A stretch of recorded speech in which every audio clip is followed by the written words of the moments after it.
Hello everybody and welcome to Forever Rugby on Forever Sports. New Zealand will be taking on Australia tomorrow morning in the second match of the BLEDISLOE Cup and the first match in the Rugby Championship since 2019.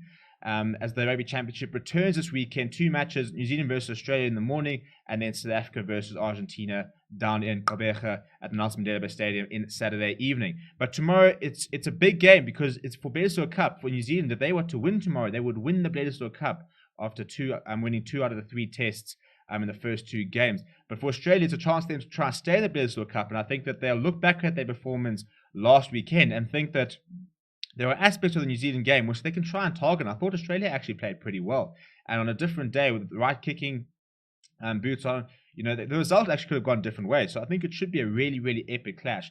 The BLEDISLOE Cup always brings out the best in both teams.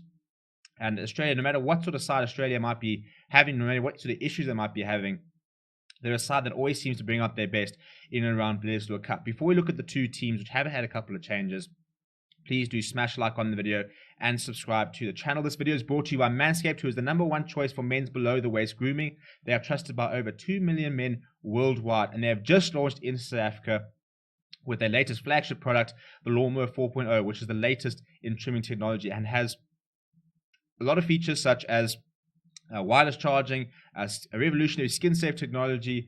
It has an LED light to see what you're doing, as well as waterproof, so you can use it in the shower or wherever you might need to do it. So you can go check out manscaped.com. You can get 20% off, as well as free shipping with the code FOREVER. So that's once again 20% off, as well as free shipping. Manscaped.com. Use the code FOREVER and go and treat yourself.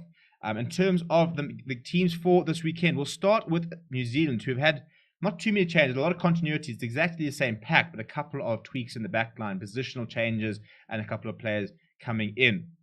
So the front row will continue to be George Bauer, Cody Taylor, and Nepo Lualala. It's a pretty settled front row, and they've got some immense experience behind them in the likes of Brodie Retallick and Sam Whitelock. Sam Whitelock is a legend in New Zealand rugby, and Brodie Retallick could be going down as one of the best All Blacks, one of the best locks of all time. There are 2 class operators in the second row, very, very, very tidy rugby players.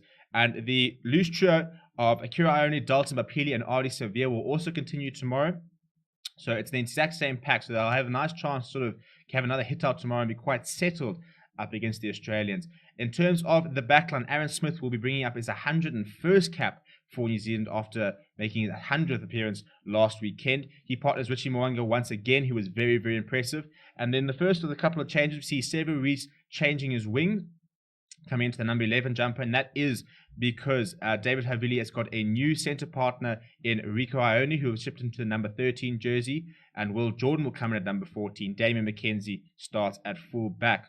On the bench for New Zealand, we've got Samisoni Takahao, as well as Carl Tuinukuafe, who is very, very experienced prop. We've also got Angus Toavao. So it's got a lot of experience coming off the bench for the All Blacks. And then we've got Scott Barrett and Luke Jacobson covering the rest of the scrum. TJ Perenara makes his return to the All Black fold after coming into the squad. Wasn't supposed to be part of the squad yet, but has sort of been rushed back, and he will make his return off the bench.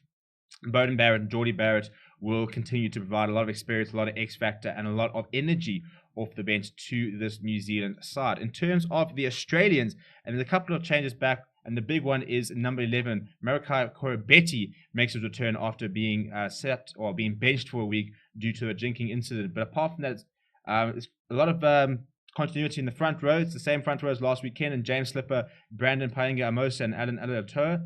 But we've got a new lock combination as Darcy Swain is joined by Matt Phillip. Lockie Swinton comes in at the number 6 jersey and partners Michael Hooper at flank with Rob Valentini at 8th man. Tate McDermott, the very exciting number 9, continues his partnership with Noah Lolesio. The 2 wings will be Koroibete coming back into the side, Andrew Kellaway therefore shifting to the number 14 jersey. Matt Tumawa, one of my favorite players to watch, I think, from Australia, and a very, very, very creative and good operator, is in the number 12 jersey, and he'll be next to Hunter Basami, who will start in the number 13 jersey.